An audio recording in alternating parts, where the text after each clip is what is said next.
No sertão quente e seco de Santa Graciana, o Poço do Barro Preto era uma presença antiga, como se carregasse nas águas o segredo guardado pelo tempo. Era grande demais para um poço comum, fundo demais para se enxergar o fim, e as bordas, feitas de pedra preta lisa, pareciam absorver a luz do sol, como se quisessem esconder algo. A família de Juca vivia em uma casa simples a poucos metros dali. Juca era um homem de fala contida, com olhos que já tinham visto muita seca e muito sofrimento, mas também um amor silencioso pela mulher Clara e pela filha Solange. Clara tinha um jeito calmo, a paciência da terra rachada e uma força que vinha do coração. Solange, com seus olhos curiosos, ainda não entendia muito do mundo, mas gostava das histórias que o avô contava enquanto balançava na rede, olhando para o poço. A pesca era mais que um trabalho, era o sustento e a esperança. As tilápias e os bagres que nadavam nas águas turvas davam alimento e também histórias. As crianças do povoado se aventuravam mergulhando com cordas amarradas na cintura, rindo, gritando e desafiando o calor sufocante que parecia derreter o mundo. Naquela tarde de outubro, o ar estava pesado, como se algo invisível prendesse a respiração do sertão. O céu carregava uma luz amarelada, sem nuvens, e até o vento parecia parado, deixando o calor estagnar em cada canto. Juca desceu até o poço para puxar a rede, como fazia todos os dias. Mas quando tirou o que tinha pescado, sentiu o sangue gelar. A rede estava toda cortada, as cordas que ele tinha passado para garantir a segurança estavam todas desfeitas, como se uma força invisível tivesse despedaçado tudo. Um cheiro forte e antigo tomou conta do ar, um odor podre, que parecia vir do fundo do poço, misturado com a terra molhada. Juca quase não conseguia respirar direito, o coração batendo rápido, a pele arrepiada. E então ele viu, entre os pedaços da rede, um dente. Não era de peixe, nem de animal conhecido. Era um dente humano, amarelado, gasto pelo tempo, como se tivesse estado ali, preso na água, por anos que ninguém poderia imaginar. O velho Zé, que tinha acompanhado tudo da rede, levantou a cabeça lentamente. Seus olhos, que já viram muita coisa, se estreitaram, e a voz saiu baixa, quase um sussurro, carregada de medo e respeito. A boca do poço acordou. O silêncio que se seguiu foi denso, pesado, como se o próprio a tivesse parado para escutar. O poço, naquele instante, deixou de ser apenas água e barro. Virou uma boca aberta, esperando. A noite caiu como um manto pesado sobre Santa Graciana, como se o céu inteiro estivesse segurando o fôlego. O costumeiro som dos sapos, que preenchia o ar até pouco antes do anoitecer, havia sumido, deixando o silêncio estranho que doía no peito. Nem mesmo o vento soprava, como se o próprio ar estivesse congelado, sufocado. Dentro da casa simples da família de Juca, o clima era tenso. O cachorro, antes companheiro tranquilo, estava inquieto. Seu corpo tremia, as orelhas atentas, os olhos fixos na direção do poço como se enxergasse algo que ninguém mais podia ver. Ele não latiu, mas seu silêncio cheio de agitação era um aviso, um presságio que fazia os pelos da nuca de todos se arrepiarem. Mais tarde, quando o relógio da cozinha marcou 2 horas da manhã, Clara foi despertada por um som estranho, algo fora do comum. A água do poço parecia estar sendo mexida, agitada, como se alguém invisível estivesse nadando ali embaixo. Ela ficou imóvel, ouvindo com o coração disparado, mas quando acendeu a luz, não viu nada além do escuro denso do sertão. De manhã, o cenário era ainda mais assustador. A beira do poço estava marcada por garras profundas, 3 dedos longos cravados na lama, deixando sulcos fundos e molhados. A terra parecia ter sido arrancada com força, como se alguém ou algo tivesse puxado algo para dentro do buraco. Mas a coisa piorou na noite seguinte, quando o cachorro desapareceu sem deixar rastros.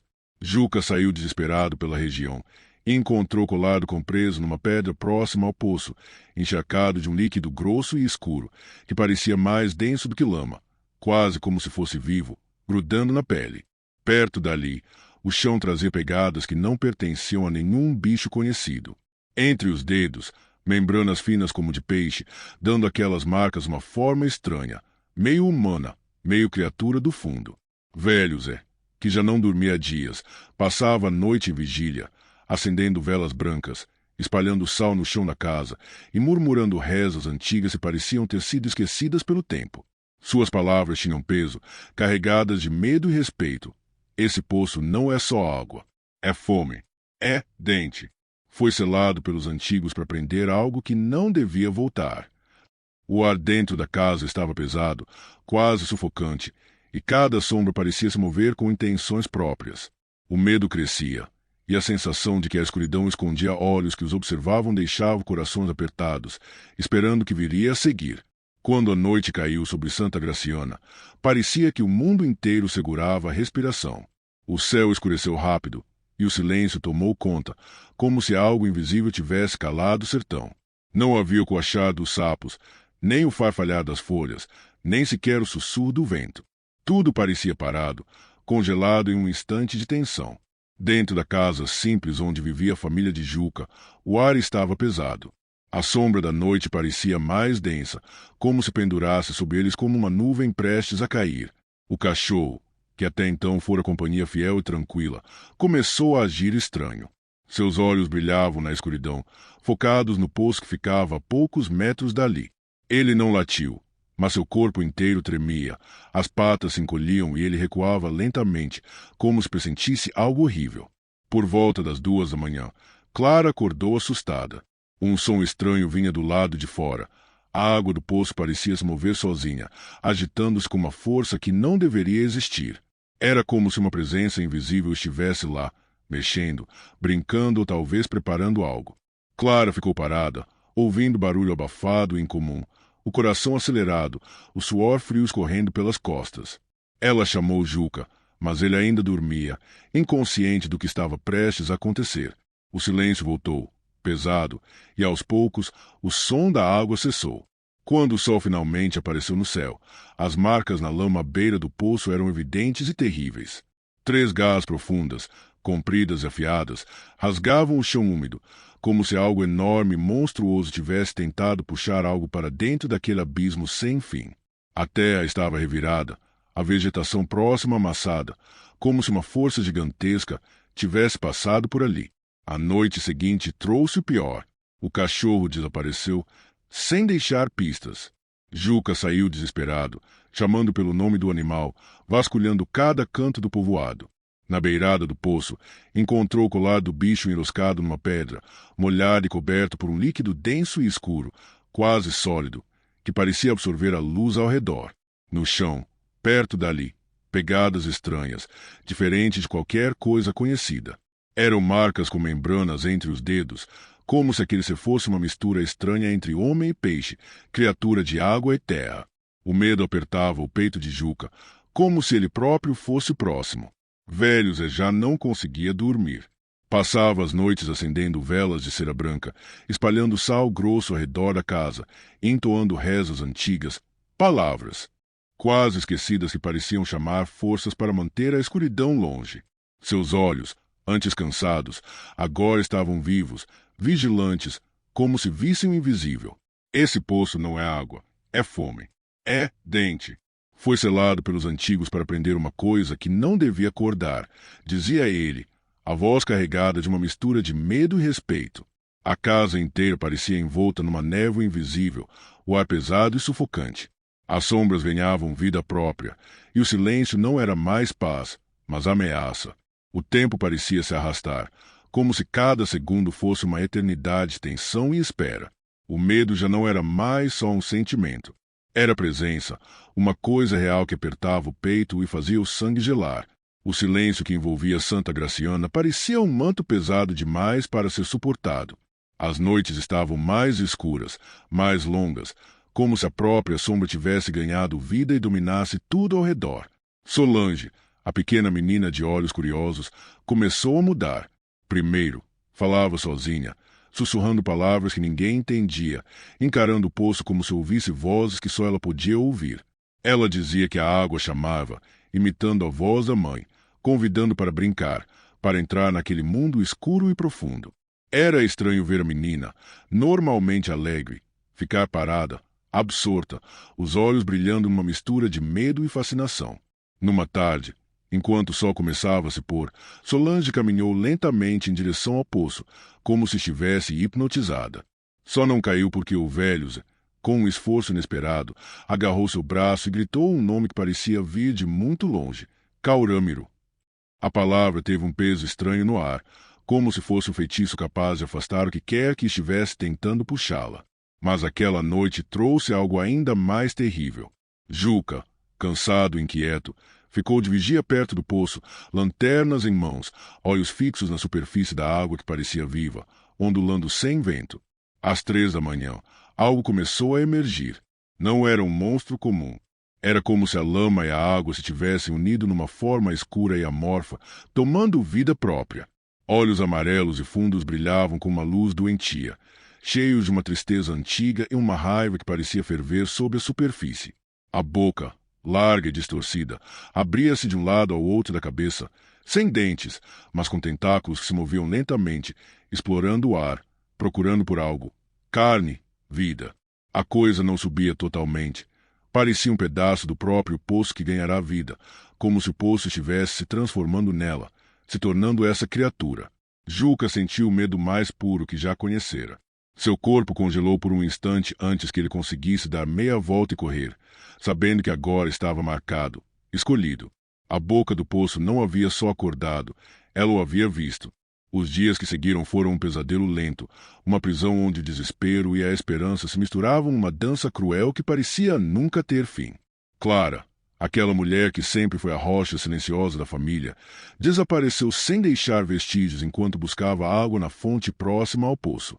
Tudo que restou dela foi uma vazia quebrada espalhada pelo chão da cozinha, os cacos refletindo a luz fraca da lamparina, e pegadas solitárias que terminavam na borda do poço, como se ela tivesse sido sugada pela própria terra.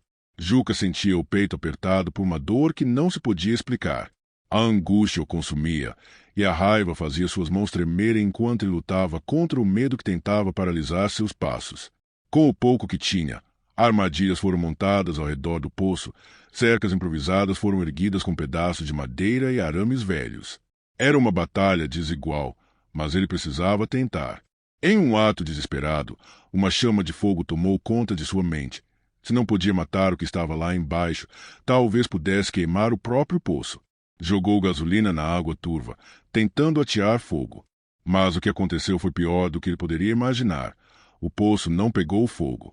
Em vez disso, borbulhou como se zombasse dele, soltando bolhas negras um vapor quente e fedido, como uma risada que vinha do fundo do abismo. Velho Zé, com seus olhos que pareciam enxergar além da realidade, falou com uma voz carregada de temor e tristeza. Esse poço não é terra nem água. É boca que engole, ventre de coisa enterrada e esquecida, que agora desperta para cobrar o que foi tirado demais. Quando a gente mexe demais, quando tira mais do que dá, ela vem cobrar e não tem quem escape. Tomado pelo desespero, Juca passou 3 dias inteiros tentando selar o poço com cimento, misturando a massa com as mãos calejadas, sentindo a areia e a água fria se misturando com a sua esperança. Ele conseguiu fechar a entrada parcialmente, mas sabia, no fundo do peito, que aquilo era só um remendo frágil. Naquela mesma noite, a casa inteira pareceu ser tomada por uma presença sombria.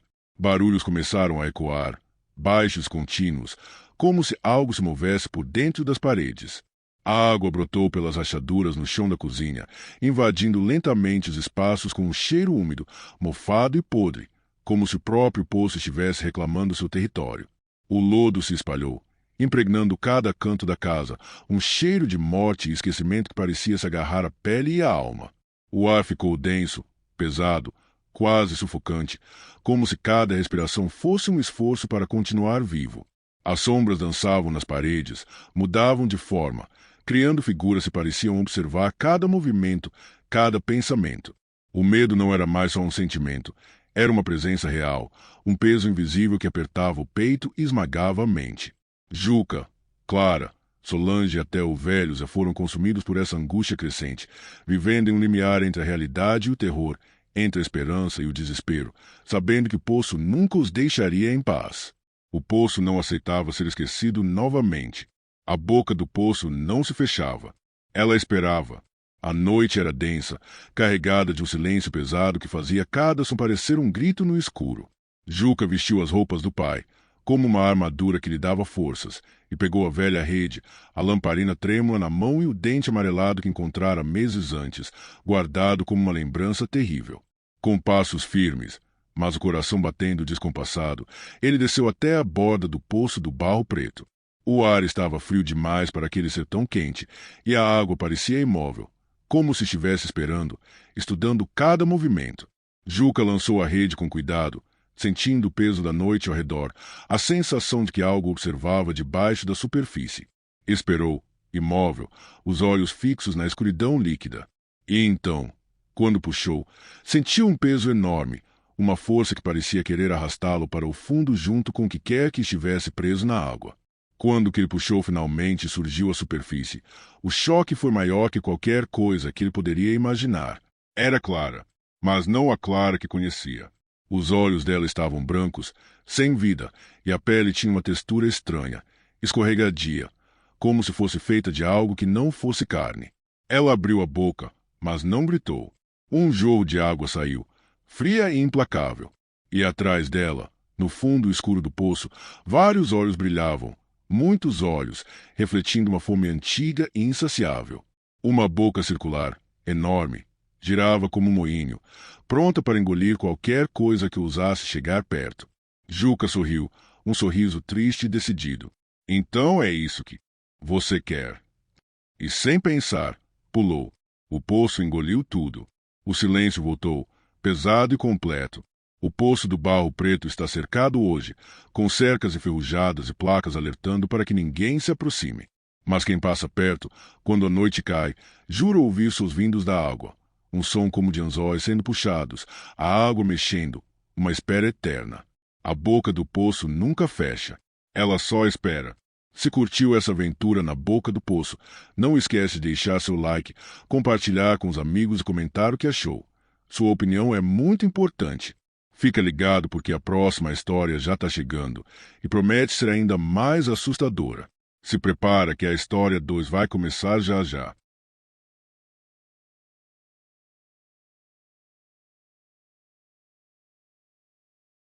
O sol já estava caindo quando Marcos, Ítalo e Giba se enfiaram pela trilha esquecida na mata fechada. A cada passo, os galhos secos estalavam, e o cheiro forte de terra molhada misturava-se ao aroma ácido das folhas podres. O ar estava pesado, quase sufocante, como se a floresta estivesse segurando a respiração, observando silenciosamente aquela invasão. O caminho estreito serpenteava entre árvores altas e retorcidas, cujas copas bloqueavam a maior parte da luz do fim de tarde. Pequenos insetos uniam por entre a folhagem, mas o silêncio era absoluto, nada de pássaros, nada de animais ao redor. Apenas o som dos passos, pesados e nervosos, ecoava entre as árvores. Quando finalmente chegaram, o lago surgiu como uma mancha escura e lisa, um círculo perfeito que parecia ter sido desenhado ali por mãos humanas. A água negra refletia o céu que agora ganhava tons rosados, mas não havia brilho, só uma escuridão profunda que parecia absorver a luz. O ar ficou mais frio, e um cheiro estranho, metálico, invadiu o nariz de Marcos. Não era o cheiro comum de água parada, nem de lama. Era algo velho, pesado, como se o lago guardasse segredos antigos e sombrios.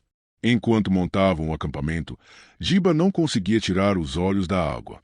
Com o snorkel, ele mergulhou, sentindo o frio da água envolver seu corpo.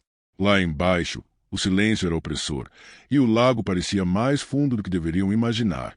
Quando seus dedos tocaram um objeto preso entre as pedras, um arrepio percorreu sua espinha. Puxou para cima e viu um anzol enorme, negro, como feito de metal que não brilhava nem enferrujava. A ponta era torcida, parecendo uma garra, e inscrições minúsculas cobriam toda a superfície. Linhas que pareciam se mover quando a luz os iluminava.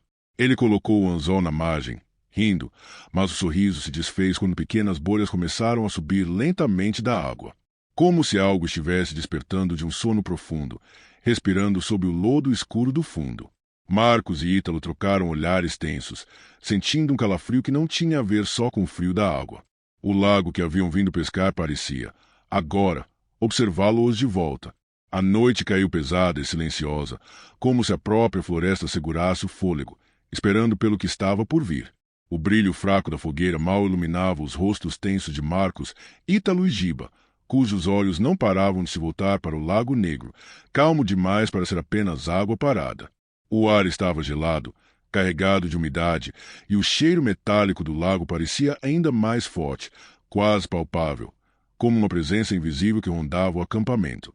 O silêncio era quebrado apenas por estalos da madeira na fogueira e pelo som distante de animais que pareciam evitar aquele lugar.